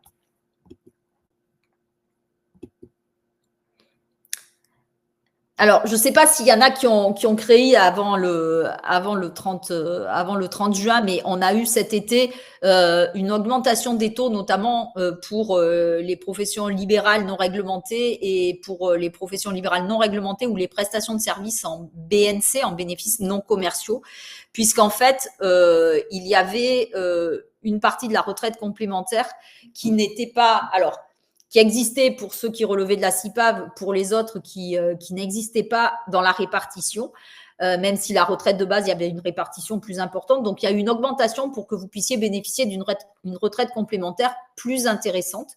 Et du coup, vous voyez les taux, c'est-à-dire que dans la partie jaune, c'est vraiment les taux quand vous pouvez bénéficier de l'ACRE, quand vous êtes auto-entrepreneur, où on va avoir, par exemple, 6,2% dans la vente et 11,6% par exemple pour des BNC ou 10,6% pour des BIC en prestation de services, auquel on va ajouter 0,10% pour les commerçants pour la formation professionnelle, 0,20% pour les professions libérales ou 0,30% pour les artisans. Et si vous optez pour le versement libératoire de l'impôt sur le revenu, qui est une des options pour payer l'impôt sur le revenu, on vous rajoutera aussi le taux de soit 1% pour la vente, 1,7% pour les BIC en prestation de services, 2,2% pour les BNC. Faites bien attention quand vous choisirez à vous faire accompagner cette option, parce que c'est pas parce que ça semble plus simple et que les taux sont faibles que c'est intéressant pour vous. Il faut vraiment prendre en compte vos revenus dans votre foyer fiscal et voir en fonction du montant de votre chiffre d'affaires si ça peut être intéressant de prendre cette option ou pas. Et c'est pas parce que vous la prenez pas la première année que vous pouvez pas la prendre plus tard, puisque tous les mois de septembre, vous pouvez refaire des simulations pour essayer de voir si ce serait intéressant pour l'année suivante ou pas. Donc, c'est une partie un petit peu complexe à laquelle, là aussi, il faut se faire un peu accompagner pour bien comprendre le principe. Dans tous les cas, vous nous déclarez juste votre montant hors taxe et nous, on vous calcule en fonction des options que vous avez prises. On calcule tout le reste de ce que vous devez avoir. Une fois que l'ACRE est terminé, oups, là, pardon. Vous avez les taux pleins avec 12,3% pour la vente, 21,20 pour les prestations de services en BIC, 23,10 pour les prestations de services professions libérales non réglementées en BNC et 23,20 pour ceux qui relèvent de la CIPAP. Et toujours pareil, on va rajouter à cela, on va rajouter la contribution à la formation professionnelle, on va rajouter si vous avez pris le versement libératoire de l'impôt sur le revenu, et si vous dépendez d'une activité commerciale ou artisanale, on rajoutera des petites taxes pour les frais de chambre consulaire, de chambre de métier ou chambre de commerce, le maximum étant 0,48%, mais on vous l'intégrera là aussi. Il faudra bien évidemment intégrer ça aussi dans vos déterminations de prix de vente pour voir, pour ne pas être en défaut par rapport à toutes vos charges fixes et bien savoir à combien reviennent ces fameuses charges. Alors, comment on déclare et on paie les cotisations sur le chiffre d'affaires encaissé? Alors là aussi, c'est un avantage pour les auto-entrepreneurs, pour les chefs d'entreprise auto-entrepreneurs. On vous demande d'attendre d'avoir encaissé l'argent. C'est-à-dire que, par exemple, si vous travaillez avec des entreprises ou si vous avez des décalages de paiement, je fais une facture et puis je suis payée peut-être que 60 jours plus tard, eh bien, j'attends d'avoir encaissé l'argent pour déclarer et payer mes cotisations. Pourquoi? Parce que comme ça vous évite de faire l'avance des frais, ça préserve votre trésorerie. Donc ça, c'est vraiment un avantage. Ensuite, pour tous ceux qui sont demandeurs d'emploi indemnisés, il faudra absolument, quand on va vous demander quelle périodicité de déclaration vous souhaitez choisir, soit déclarer mensuellement, soit trimestriellement, il faudra bien déclarer mensuellement. Je dirais que même pour les autres, c'est plutôt bien parce que ça vous permet tous les mois de savoir ce que vous avez encaissé le mois précédent et de faire un petit point sur votre prévisionnel, savoir si vous êtes dans les clous ou pas, si vous devez peut-être revoir quelque chose, revoir un prix, une façon de gérer, etc., etc. Donc, ça vous permet vraiment de suivre bien l'évolution de votre activité. Mais pour ceux qui relèvent de France Travail et qui ont des indemnités, c'est très important parce que France Travail va vous demander des déclarations de chiffre d'affaires tous les mois. Justement pour faire l'équilibre entre ce que vous gagnez habituellement quand vous gagnez zéro ou qu'est-ce que vous allez gagner quand vous allez gagner un petit peu d'argent sur cette activité. Dans un premier temps, étant donné que si on prenait la réglementation pure, vous avez presque 5 mois pour faire vos 4 premières déclarations, et que le temps que vous soyez intégré dans notre système d'information, c'est-à-dire à peu près 4 à 6 semaines, France Travail va prendre des déclarations sur l'honneur. Vous allez faire votre actualisation comme d'habitude sur France Travail. Si vous n'avez pas accès à l'ensemble des services en ligne parce que vous n'êtes pas encore intégré, vous faites une déclaration sur l'honneur. J'ai gagné 0, j'ai gagné 300, 1000, 2000, enfin n'importe, pour les auto-entrepreneurs. Et France Travail fera le même abattement que ce dont je parlais tout à l'heure des impôts. 71% si vous êtes dans la vente, 50% dans les BIC et 34% dans les BNC, pour calculer exactement ce qu'ils vont devoir vous verser ou pas. Et ce n'est pas parce qu'ils ne vous versent rien, parce que vous avez trop gagné, tant mieux, pendant quelques mois même. Ça va juste être décalé dans le temps pour le versement de vos allocations. Et une fois que vous allez pouvoir anticiper vos déclarations sur le site auto-entrepreneur.ursaf.fr ou sur l'appli mobile auto-entrepreneur URSAF, eh bien, à ce moment-là, pour vous, votre bon timing, ça sera qu'avant le 15 de chaque mois, vous faites votre déclaration de chiffre d'affaires sur le site auto-entrepreneur ou l'appli mobile auto-entrepreneur URSAF. Immédiatement, quand vous avez validé, vous récupérez votre justificatif de déclaration. Vous allez sur votre espace France Travail, vous faites votre actualisation, vous joignez votre justificatif et vous validez. Et comme ça, France Travail vous rembourse ou vous verse le complément. En tout cas, peut vraiment, à l'euro près, vous verser la somme qui vous est due mois par mois.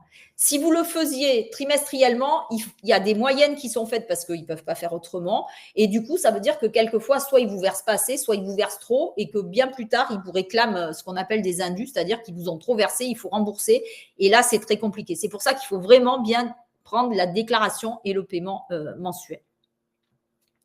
Pour payer vos cotisations, plusieurs possibilités, soit par télépaiement, soit par carte bancaire et très récemment par virement. Donc, pour l'instant, juste sur le site auto-entrepreneur, pas sur l'appli mobile et sur l'appli mobile avant la fin d'année, très certainement.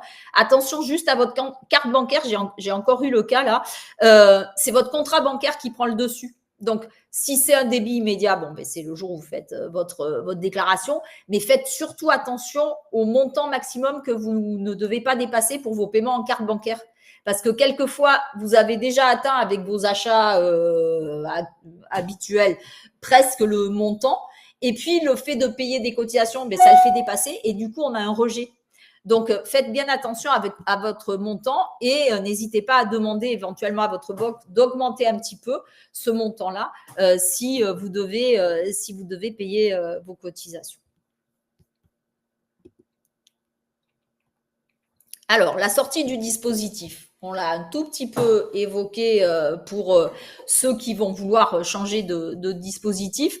Ça peut être volontaire, c'est-à-dire je commence comme auto-entrepreneur, d'abord parce que je me teste pour savoir si ça me plaît d'être chef d'entreprise ou pas, si ça démarre comme je souhaitais, si peut-être ça démarre bien. Je me rends compte que de par mon activité, je vais être obligée de faire beaucoup plus de déplacements, que je vais avoir des frais complémentaires, etc. Et peut-être ça sera plus intéressant de déduire aucune charge, donc je vais changer de régime fiscal. C'est ce que je vous disais tout à l'heure. Soit vous restez en entreprise individuelle et vous passez au régime du réel, soit vous passez en société. Ou alors vous dépassez ce qu'on disait tout à l'heure, pendant 2 années consécutives, les seuils de chiffre d'affaires autorisés, les 188 700 ou les 77 700 qui sont les chiffres d'affaires maximum aujourd'hui.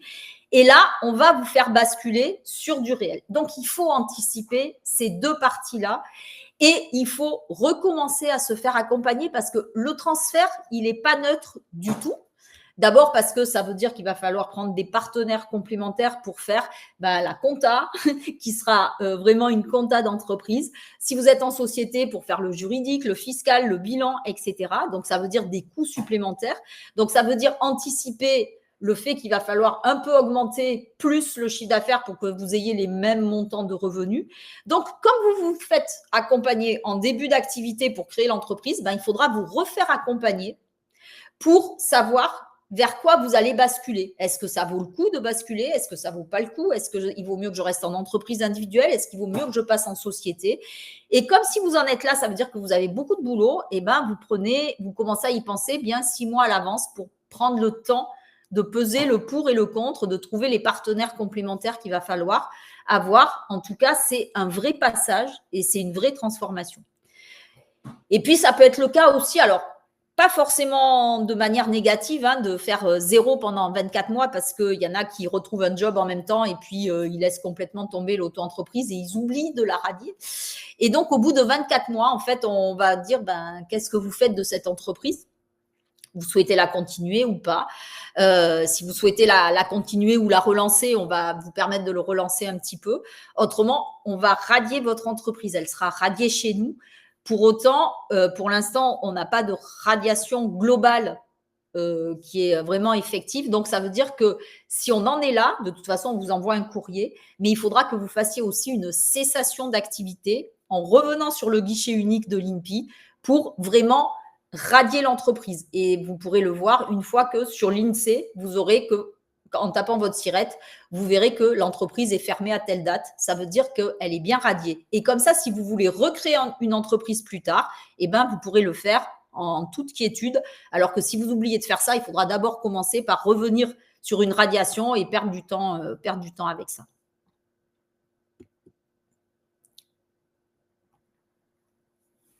Alors, comparatif, notamment entre pour ceux qui seront non salariés au régime du réel. Tout à l'heure, je l'ai un peu annoncé. Quand on est travailleur non salarié en entreprise individuelle, en URL, en SRL, on est à peu près, alors c'est un peu moins, mais c'est plus facile à calculer comme ça et ça vous donne une idée.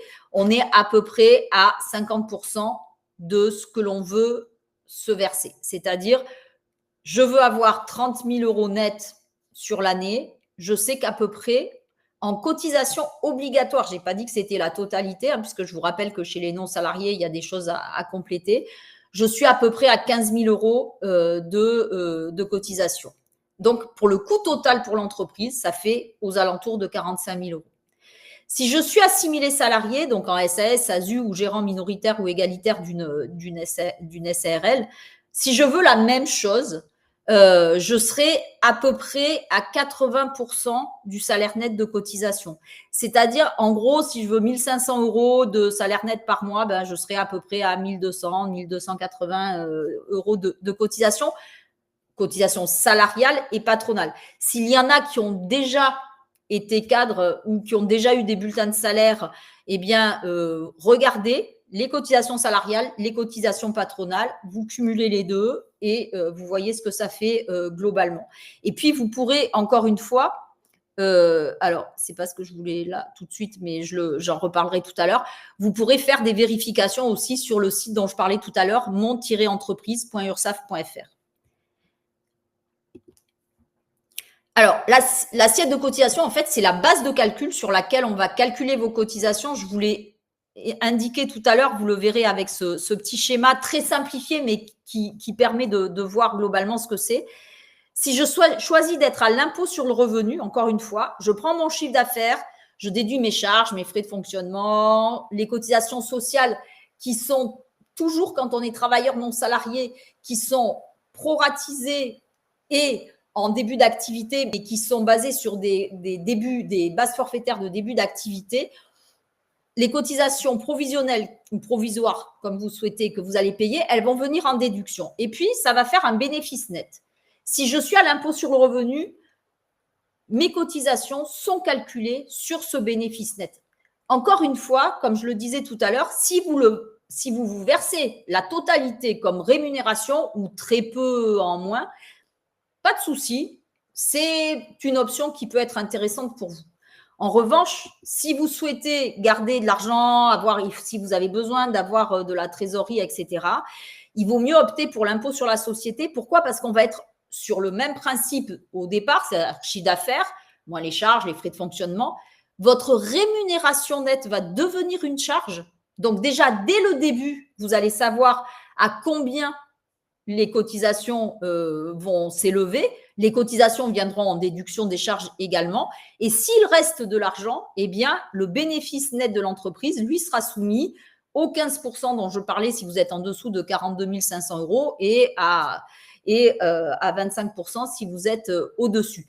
Sachant que ce n'est que s'il reste encore de l'argent, une fois cet impôt sur la société de payer, que vous pouvez vous verser des dividendes, mais pas avant.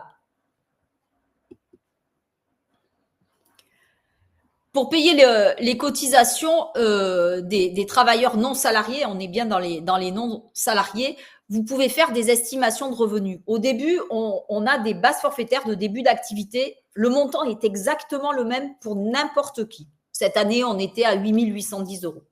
Soit c'est quelque chose qui est à peu près cohérent par rapport à vous, soit pas du tout, parce que, vous avez décidé de vous verser 0, soit parce que, votre activité, elle va démarrer très vite et que vous allez gagner beaucoup plus que ça. L'idée, c'est que vous aurez un service sur votre espace en ligne qui va vous permettre de faire une estimation de revenus pour que nous, on vous calcule vos cotisations au plus juste par rapport à ce montant que vous pensez pouvoir vous verser sur l'année. Donc, si vous nous dites rien, on se base sur la base forfaitaire, on vous envoie un échéancier, vous commencez à payer des cotisations. Si vous modifiez cette base forfaitaire, on calcule par rapport à la base que vous nous avez adressée. Et puis, on va donc toujours être sur ce principe de provision et je régularise une fois que je connais, c'est-à-dire une fois que vous aurez fait votre première déclaration fiscale et sociale fusionnée. Vos cotisations, vous pourrez les payer soit mensuellement, par prélèvement automatique, soit trimestriellement. Alors là, c'est moins gênant. C'est le 5 février, 5 mai, 5 août ou 5 novembre. Et là, vous avez tous les moyens de paiement que vous voyez à l'écran avec carte bancaire, virement, télépaiement, etc. Ce que l'on fait par rapport à votre déclaration de revenus, c'est que, par exemple, pour ceux qui vont créer en 2025, on va laisser passer l'année 2025. Entre avril et juin, comme d'habitude, 2026, vous allez faire votre déclaration de revenus annuelle. Nous, à partir de là, les impôts vont nous transmettre le montant que vous avez réellement gagné sur cette activité de travailleur non salarié. Et là, une fois qu'on a ce montant, on va faire la régularisation définitive de l'année précédente, un peu le principe des impôts. Donc, on fera la régularisation définitive de 2025. On recalculera vos échéances de l'année en cours, c'est-à-dire l'année 2026, et on vous fera une projection sur l'année suivante, c'est-à-dire 2027. Si la base de calcul que vous aviez et que nous, on a eu pour faire cette régule, elle est définitive, mais pour refaire l'échéance de l'année en cours et l'année suivante ne vous convient pas ou n'est pas la bonne, à ce moment-là, vous pouvez toujours revenir autant de fois que vous le souhaitez sur votre espace en ligne pour faire une estimation de revenus. C'est vraiment un service dont il faut absolument prendre conscience parce que ça peut vous éviter bien des déboires, notamment soit parce que on part sur 8 000 alors qu'on sait qu'on va se verser zéro. Ça veut dire que vous allez batailler pour verser des cotisations sur 8 000 alors que vous avez peut-être du mal déjà à le faire et en plus, vous ne les devez pas dans ce cas-là. Même s'il y a des cotisations minimales spécifiques pour les travailleurs non salariés, je vais y revenir. Mais ça peut être l'inverse, c'est-à-dire je reste sur une base minimale et en fait, ça fonctionne bien et je ne fais pas attention. Et quand je vais avoir la régularisation, ça va être beaucoup d'un seul coup. Et là, ça peut être aussi embêtant si on n'a pas prévu cette partie qu'on va devoir compléter en versement de cotisations et contributions sociales. Donc ça, il faut vraiment bien se poser les questions par rapport à ce que vous allez pouvoir gagner ou ce que vous allez souhaiter vous verser comme rémunération.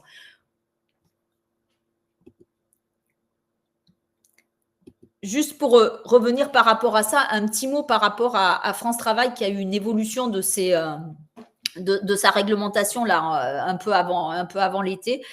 Tous ceux qui vont être travailleurs non salariés à l'impôt sur la société notamment, les auto-entrepreneurs, vous déclarez, ça se fait au fur et à mesure, on n'en parle pas. Pour les autres, si vous souhaitez vous versez zéro de rémunération. C'est possible. Vous dites, moi, je vais me verser zéro pour que mon entreprise, elle puisse continuer à faire des fondations un peu plus solides, etc. Et puis, je verrai l'année prochaine. Très bien. Vous avez tout à fait cette possibilité-là. Les travailleurs non salariés ont cette particularité, en fait, que même si vous gagnez zéro, vous payez quand même des cotisations minimales. Quand c'est en rythme de croisière, on va dire, après l'ACRE et après la première année, donc, c'est à peu près 1 200, 1 300 euros. Ça va sûrement un petit peu augmenter. Mais ça vous permet d'avoir une protection sociale. 3 trimestres de retraite validés, de l'indemnité journalière, de l'invalidité d'essai et la contribution à la formation professionnelle. Si vous décidez la première année de vous verser zéro, il suffit que sur votre espace en ligne ursaf.fr, vous mettiez zéro et vous n'allez plus payer que la formation professionnelle. Cette année, entre 116 ou 134 euros selon votre activité. Et vous devrez faire un PV de non-rémunération auprès de France Travail de zéro. Pour autant, ils ne vous verseront que 70% de vos allocations de retour à l'emploi et ça, il faut bien que vous le mettiez dans votre prévisionnel. Pourquoi ? Parce que, in fine, si vous vous versiez des dividendes, il y a une partie de vos dividendes chez les travailleurs non salariés qui sont soumis à cotisation, ça rentre dans le revenu et du coup, ils sont obligés d'attendre vraiment le définitif, c'est-à-dire la déclaration d'impôt pour être sûr que vous vous êtes vraiment versé zéro. Donc, il faut vraiment faire attention à ça. Alors que si vous êtes en SAS, assimilé salarié, vous faites, alors, de notre côté, je vais vous expliquer comment ça se passe, mais pour France Travail, vous faites toujours un PV de non-rémunération à zéro. Et là, comme les dividendes ne sont pas soumis à cotisation du tout, eh bien, ils vous versent la totalité de vos allocations de retour à l'emploi. Donc, il faut vraiment que ça rentre dans votre préparation à la création et au choix de votre entreprise, au choix du statut juridique.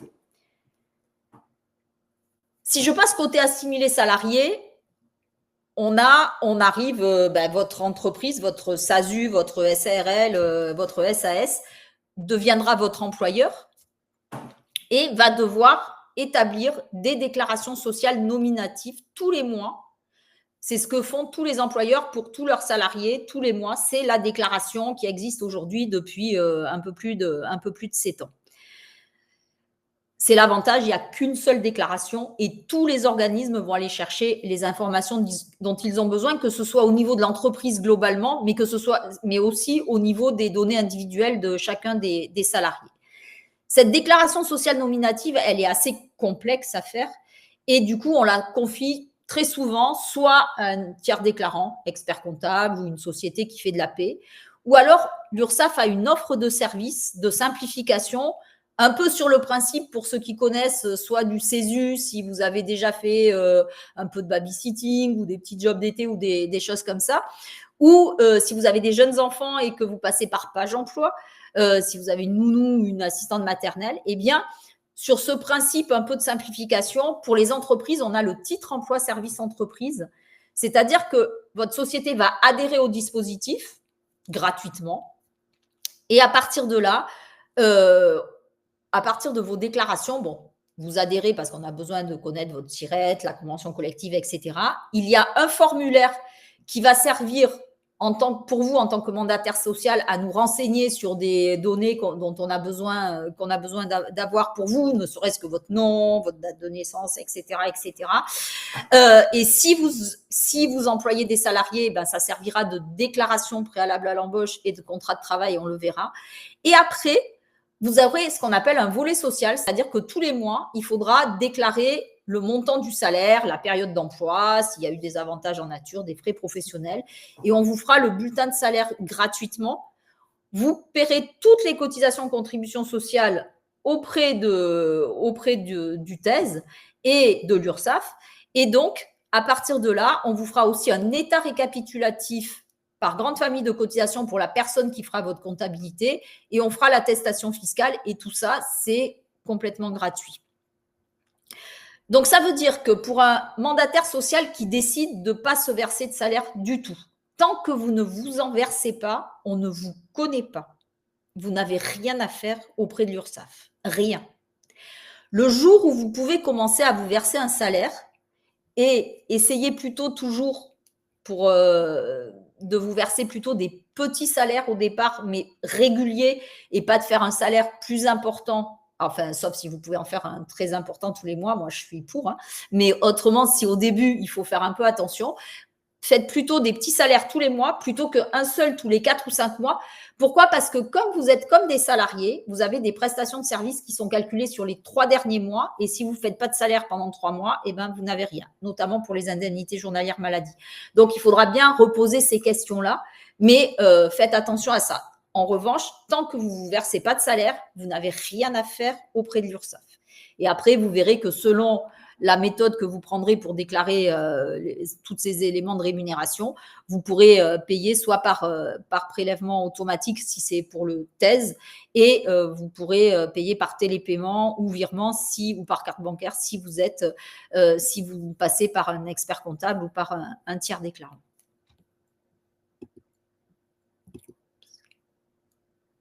Ah, voilà enfin ce dont je vous ai parlé déjà 2 fois avant d'y arriver.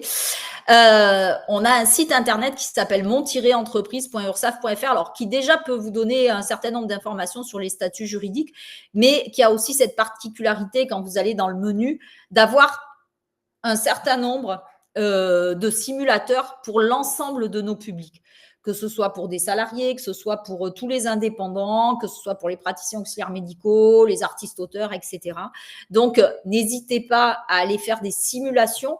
Ça peut être une simulation très rapide, hein. En 1 seconde, vous mettez ce que vous voulez, ça vous fait globalement par rapport à ce que vous mettez le montant des cotisations. Mais regardez surtout en dessous, on vous pose un certain nombre de questions qui vous permettent justement d'affiner ce montant-là en fonction de ce que vous allez vouloir mettre en plus ou de ce que vous allez choisir, par exemple, comme mutuelle ou des choses comme ça. Donc, c'est très intéressant à regarder. Et quand vous descendez encore un peu plus dans la page, vous avez la répartition aussi par rapport à tous les organismes auprès desquels on va reverser ces cotisations et ces contributions sociales. Et vous pourrez avoir une idée aussi des prestations que cela pourra vous amener. Donc, c'est vraiment un outil qui peut vous servir au départ pour votre prévisionnel, en cours de développement de votre entreprise pour savoir si je me versais un peu plus, qu'est-ce que ça aurait comme incidence sur mes cotisations, etc., etc. Si je veux employer un salarié, ben qu'est-ce que ça ferait? Enfin voilà, ça peut être un outil qui vous permet déjà de faire une première préparation. Et bien sûr, après, aller voir avec les personnes qui vous accompagnent habituellement, mais au moins avec déjà quelques billes pour en discuter en ayant déjà quelques notions.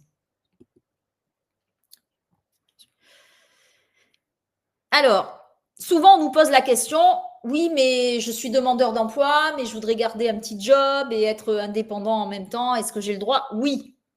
Oui, vous pouvez cumuler un job salarié qui soit à tiers-temps, à mi-temps, à temps plein.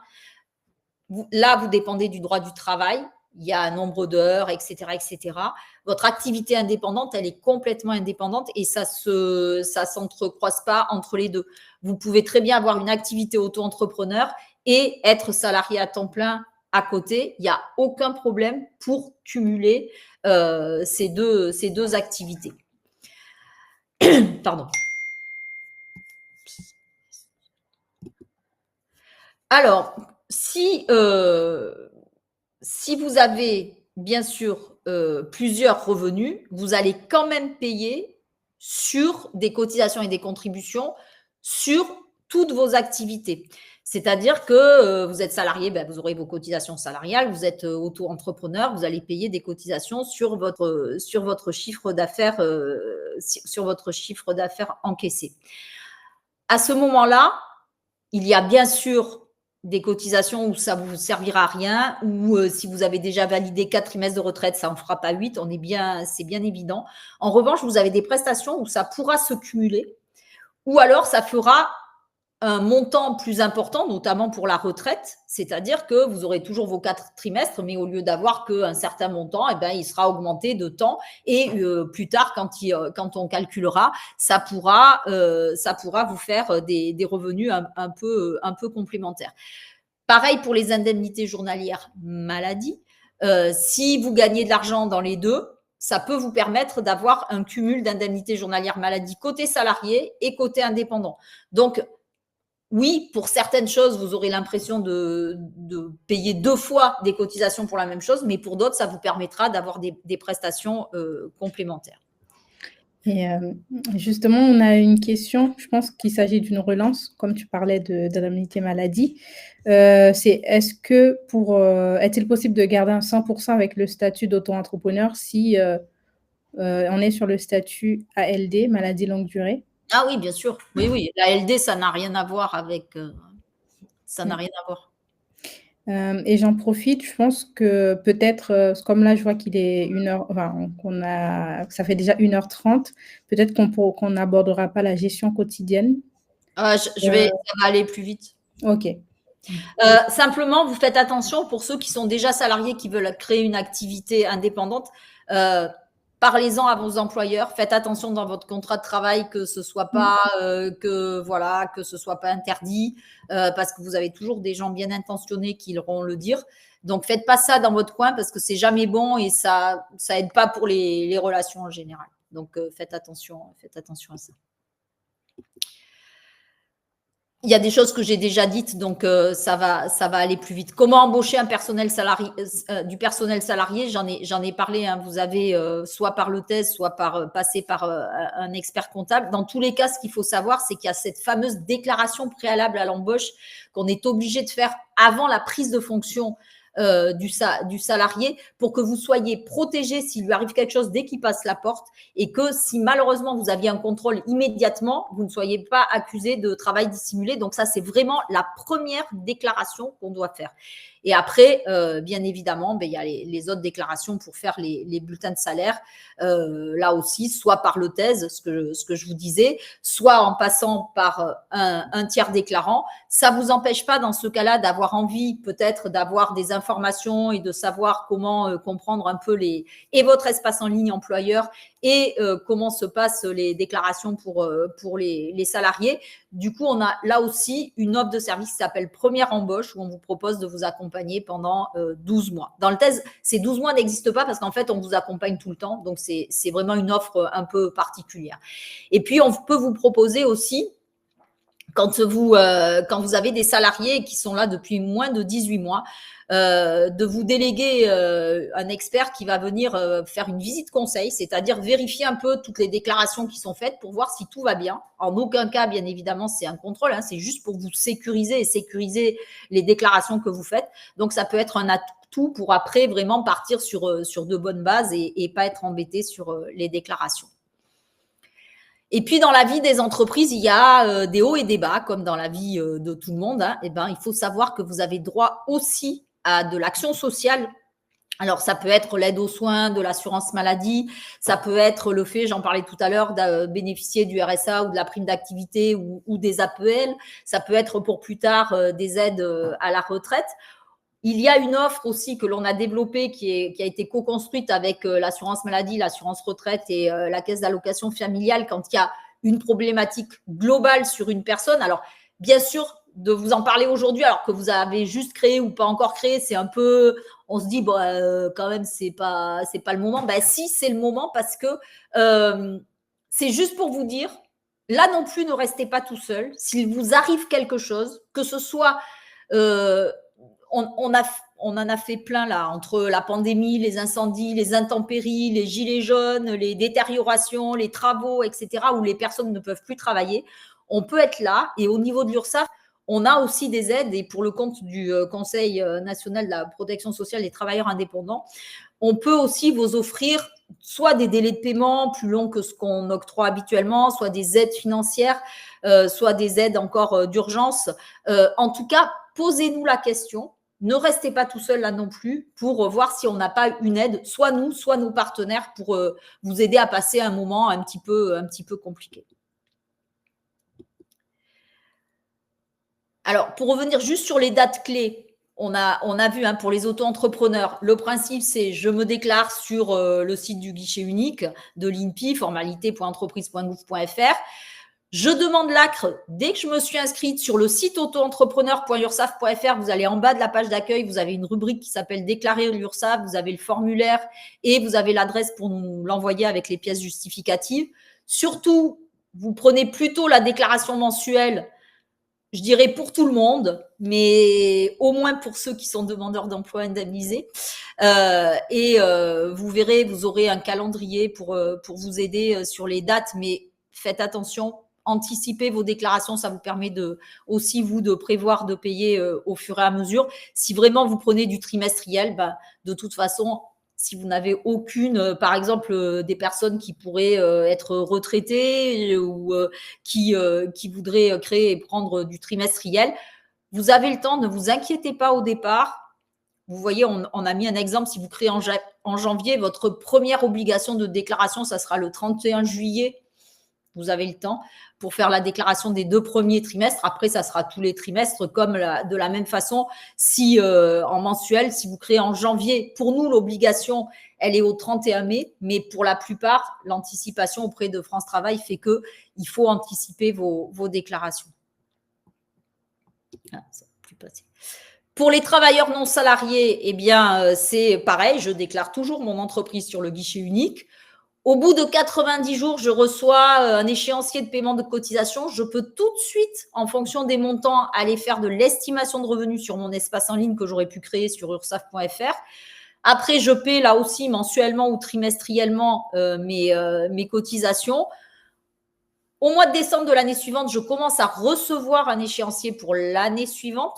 Donc là aussi, vous avez la possibilité de vérifier. Et puis, comme je vous le disais tout à l'heure, entre avril et juin, vous faites vos déclarations de revenus fiscales, sociales. Et à partir de là, on fait tous les ajustements nécessaires sur la régularisation et les ajustements sur l'année en cours et pour l'année à venir.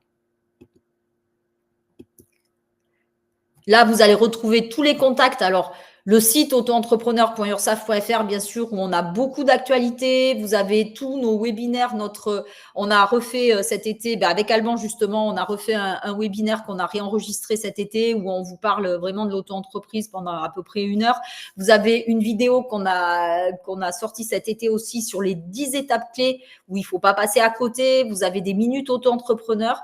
Vous pouvez prendre des rendez-vous avec nous. Vous avez vraiment n'oubliez pas de regarder les actualités et ce qu'on peut vous envoyer pour vous prévenir. C'est vraiment un outil qui va vous servir aussi à anticiper. Et puis, vous retrouverez la même chose pour les non-salariés avec ursaf.fr. Un peu pareil, vous avez des newsletters aussi auxquels vous pouvez adhérer. 2 numéros de téléphone pour les travailleurs non salariés, y compris les auto-entrepreneurs, c'est le 36 98. Pour les assimilés salariés ou ceux qui seront employeurs, c'est le 39 57. Donc tout ça, c'est pour vous aider à vivre vraiment votre évolution et votre développement de l'entreprise. Et puis là, vous retrouverez des liens utiles. On a une chaîne YouTube, n'hésitez pas à aller la consulter. On est présent sur les réseaux sociaux également. Et puis, vous voyez, on a mis certains liens. Essayez toujours de prendre plutôt des sites, on va dire, officiels pour aller rechercher de l'information. Pas forcément que les autres soient pas bien ou autre, c'est pas ça. C'est que quelquefois, ils mettent des informations qui sont pas encore validées par des lois ou des décrets d'application, etc. Et c'est un peu tôt et ça perturbe un peu et ça vous perturbe. Donc, essayez plutôt d'aller regarder l'information sur l'ensemble des sites indiqués. Voilà. Merci Agnès. Merci. Merci à toi. Merci aussi Alban. Franchement, c'était dense. Merci aux participants qui sont restés jusqu'au bout.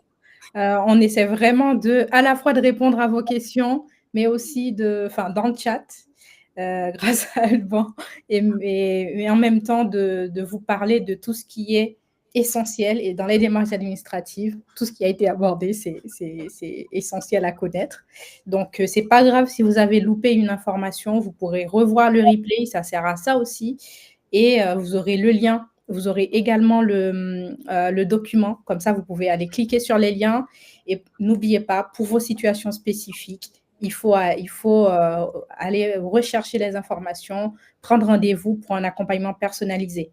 Voilà, donc comme Agnès l'avait bien dit au début, c'est vraiment quand on se lance dans la création d'entreprise, il faut tenir, il ne faut pas lâcher la moindre petite info qu'on ne comprend pas, il ne faut pas lâcher, il faut vraiment aller au fond des choses. Voilà, parce que c'est pas, voilà, c'est un peu la roue des Russes. Donc, un grand merci, c'est un plaisir de vous avoir avec nous. On vous donne rendez-vous dans nos ateliers en présentiel, l'URSSAF pour un accompagnement individuel. Avec l'ADI, c'est notre campagne d'événements toute cette semaine-là. Donc, beaucoup d'ateliers organisés en présentiel. Et là, vous aurez l'occasion d'avoir quelqu'un devant vous. Et ça, c'est une chance. En plus, tout ça, cette conférence, les accompagnements dans les ateliers, c'est gratuit. N'hésitez pas, c'est jamais du temps perdu. Voilà. Je ne sais pas si Agnès, tu as quelque chose à rajouter. Oui, je pense que je peux associer Alban à ce que je vais dire, c'est-à-dire qu'on vous souhaite surtout beaucoup de réussite dans vos projets.